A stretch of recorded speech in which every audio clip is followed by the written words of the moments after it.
Só, virando a chave então, vale a pena a gente mencionar aqui a atuação incansável do Ministério Público tentando jogar luz, revelar a atuação criminosa de vários perfis falsos, tentando se locupletar da tragédia que a gente viu acontecer em Vinhedo. São vários perfis fakes pedindo dinheiro e olha só que absurdo, para dizer o mínimo. Essa investigação segue correndo a todo vapor. São vários golpes sendo aplicados com fotos das vítimas da Voipes. E é por isso que a gente está aqui para entender como a gente pode realmente aplicar a mão pesada da justiça contra esses estelionatários que, pelo visto, acharam no Brasil um terreno muito fértil para seguir proliferando e trazendo só essa desgraça e esse vexame para a gente dia após dia. É por isso que a gente tem agora aqui no nosso Morning Show o promotor de justiça do CyberGaeco, do Ministério Público do Estado de São Paulo, o Richard Encinas. Muito bom dia, Richard. Você pode me ouvir? Ouço bem. Bom dia, Marinho. Tudo bem? Maravilha. Obrigado pela presença aqui, mestre. Conta pra gente aqui, objetivamente, como tem sido essa operação para chegar a identificar, principalmente, quem são essas pessoas que, sob o manto do anonimato, seguem trazendo essa covardia, né, com as famílias que estão passando pelo pior pesadelo inimaginável. Marinho, infelizmente, abutres como criminosos como esses sempre existiram. O Código Penal, desde 1940, prevê, inclusive, uma causa de aumento no artigo 61J para quando as pessoas praticam crime em situações de calamidade como essa. Infelizmente, na pandemia, isso também ocorreu. Logo no início da pandemia, nós agimos fortemente para combater a venda de produtos falsificados e venda de milagres em relação à pandemia. Toda vez que acontece uma tragédia como essa, criminosos, abutres, se aproveitam da fragilidade, da desgraça alheia, né, de uma tragédia como essa para se locupletar. Nós imaginávamos que isso ia acontecer, isso já estava no radar do Ministério Público. Nós temos uma parceria permanente com o Cyberlab do Ministério da Justiça, que também tem bastante expertise nessas questões preventivas.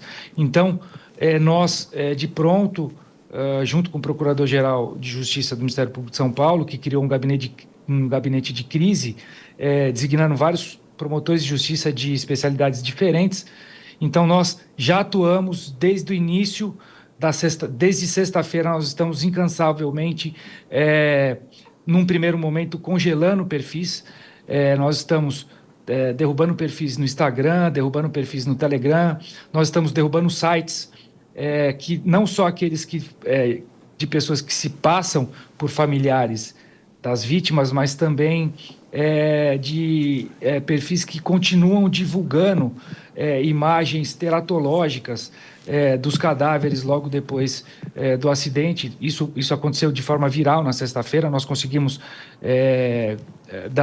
combater de forma efetiva, mas a internet, vocês sabem como é, né? Ela é meio que viral, parece um gremlins. Molha, pula mais 3 ou 4. Ontem nós derrubamos 12 perfis, hoje nós já estamos trabalhando, nesse momento nós monitoramos 48 perfis. Para você ter uma ideia, essas pessoas estão sujeitas a apenas no mínimo de 4 anos de reclusão. Então, num primeiro momento, nós estamos nos ocupando com a prevenção para evitar que pessoas caiam nesses golpes, e depois nós vamos realmente usar toda a severidade judicial e do Ministério Público e das polícias civil e militar para identificar e punir de forma exemplar essas pessoas, esses criminosos que estão utilizando da tragédia humana como um elemento de locupletamento ilícito.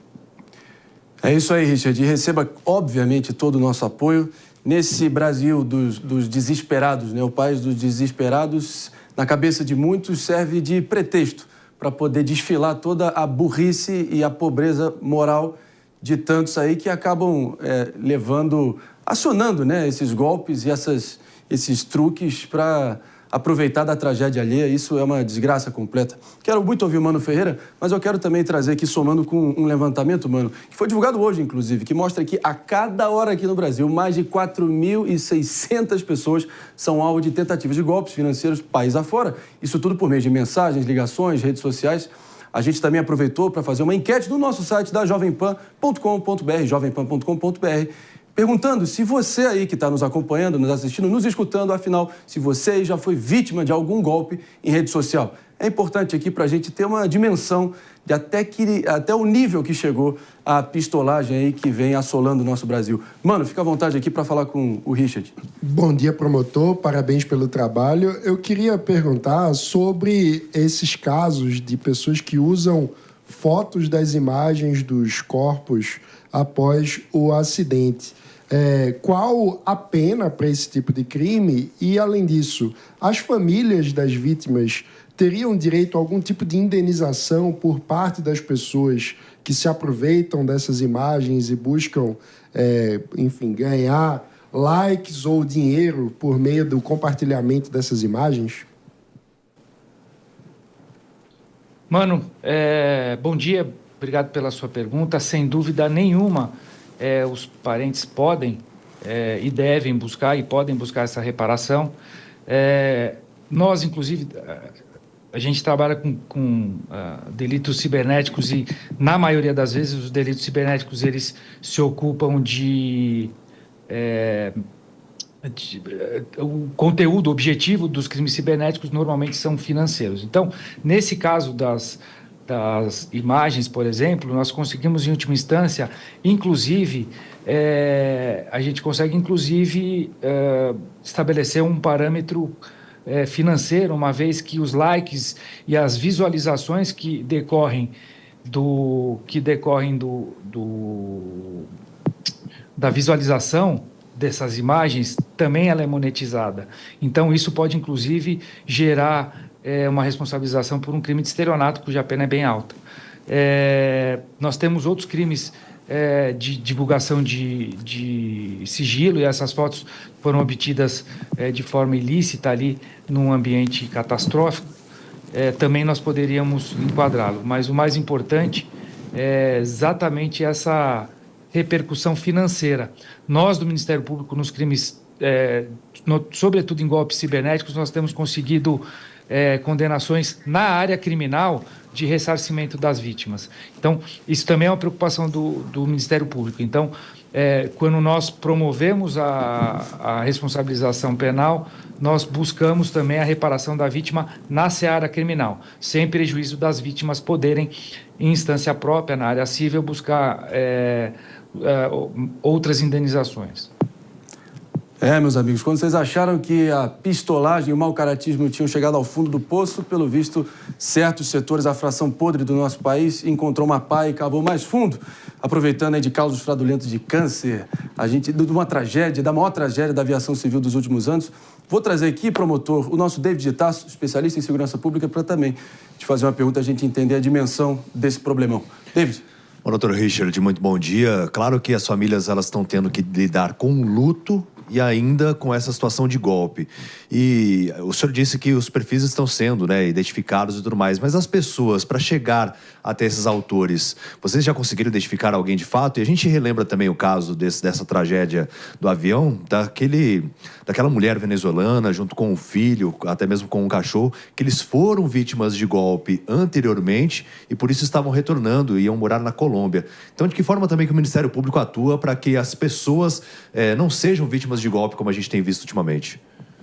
Então, esse é o maior problema, David. Só para você ter uma ideia, eu estou operacional aqui, sem a minha roupa forense, porque hoje de manhã nós deflagramos uma operação gigantesca junto com a Polícia Militar. Para vocês terem uma ideia, nós tivemos aí envolvido cerca de 100 viaturas, quase mais de 400 policiais, cumprimos 42 mandados de busca e 7 prisões de uma organização criminosa que exatamente fazia o quê? Eles criavam sites falsos de venda de produtos como se fosse um marketplace, dando golpes. Veja, foram só em 6 meses foram 137 mil visualizações desses sites. Quantas vítimas nós temos difusa pelo Brasil? Então, eu coordeno o CyberGaeco, é uma unidade do Ministério Público criada em 2018, junto com várias outras unidades do Ministério da Justiça, por exemplo, o CyberLab foi criado na sequência ali, nós atuamos muito de forma sinérgica com outras organizações, e, como disse o Mano, eu tenho absoluta certeza que essa enquete que foi feita não terá ninguém que nunca foi vítima de um crime cibernético. Nós temos pessoas que nunca foram vítimas de furto ou roubo, mas nós não temos ninguém que não teve pelo menos um parente de primeiro grau, um parente muito próximo, vítima de um crime cibernético. Todos nós, eu tenho absoluta certeza que já fomos ou de um cartão clonado, ou golpe do WhatsApp, né? Eu já tive meu pai que foi vítima, tenho vários outros parentes que tiveram tentativas de estelionato, enfim, é viral. E o Código de Processo Penal, o nosso Código Penal, ele não está preparado para ações preventivas na internet. O Código Penal de 1940 não tinha internet. A Constituição Federal de 88. A internet não existia, era embrionário ali ainda as questões relacionadas à informática. Nós temos um esforço legislativo que tem aumentado as penas, mas ninguém tem se ocupado justamente das questões preventivas que decorrem dessas ações criminosas. Então, se eu tenho um crime no mundo físico, tem um crime no mundo físico. Vamos pegar essa tragédia. O avião caiu. Policiais militares fisicamente foram até o local e eles puderam entrar no local da chácara sem ordem judicial. Por quê? Porque a própria Constituição Federal, ela excepciona a violação do domicílio nessa hipótese. Fala, olha, numa hipótese de tragédia, o Estado pode agir por conta própria, sem ordem judicial, sem eu precisar levar previamente ao conhecimento do juiz. Muito bem. E se nesse momento nós sofrêssemos um ataque no site da Jovem Pan ou do Ministério Público? Adianta ligar o 90? Nós temos uma pronta resposta como tem no mundo físico? Nós não temos. É esse mote que nós estamos fazendo. O CyberGecko se ocupa muito dessas questões preventivas, que nós chamamos de ações disruptivas, junto com o Ministério da Justiça, com o CyberLab do Ministério da Justiça e tantas outras unidades de CyberGecko que tem em outros ministérios públicos. Eu posso citar o Ministério Público de Santa Catarina, o Ministério Público de Goiás, o Ministério Público de Goiás, que tem unidades de CyberGecko de excelência. O Ministério Público de Minas Gerais tem uma unidade fantástica de cyber e a gente tenta, de forma incessante, criar mecanismos para a gente ganhar escala para poder evitar a prática de crimes. Só que, por exemplo, você me perguntou se a gente tem trabalhado na identificação dos perfis. Nesse primeiro momento, Davi, é viral, assim, eu preciso unificar todos os meus esforços para eu evitar que pessoas caiam no crime.